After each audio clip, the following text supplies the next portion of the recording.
Hi kids, and welcome back to the Boys and Girls Club. This is Mr. Andy from the Downey Center. In this week's academic success video, we're going to explore multiplying fractions by whole numbers. Let's start with a really simple, and of course we just need, as always, pencil and paper. But let's start with a very simple problem. 1 times 1/2. In last week's video, we talked about multiplying two fractions together, and you learned that we multiplied the numerators, or the tops, and then we multiplied the denominators, or the bottoms.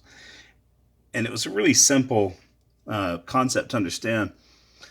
But now when we look at a whole number, it doesn't have a top and a bottom.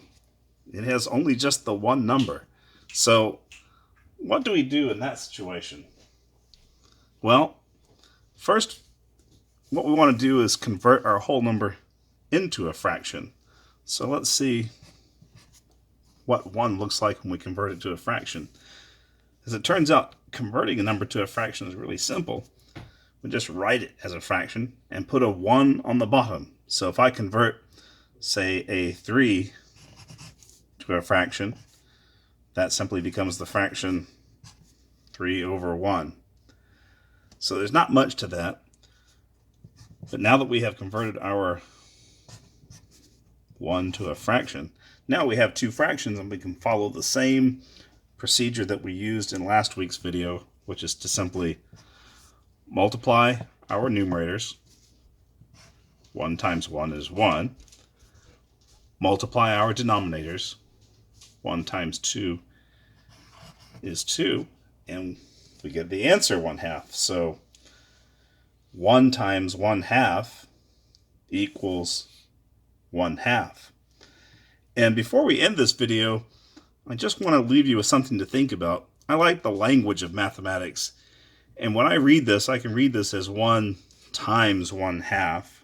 Or I can also read this in any order as half of 1 or 1 of a half.